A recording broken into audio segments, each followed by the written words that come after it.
এই কলপটা হলো গা গ্যাসের থেকে যে গ্যাস বড় হয়ে গেছে গা, এটার কলপটা হলো ভিন্ন।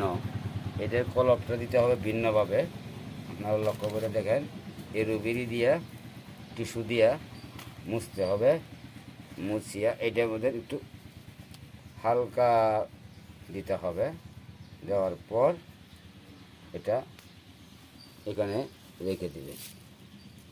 এটা দেওয়ার পর হালকা চারি মাটি, হালকা চারি মাটি,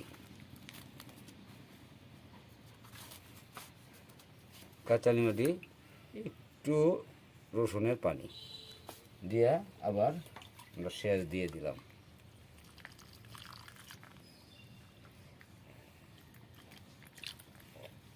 বাস, সেচ দিয়ে দিলাম। এটার মধ্যে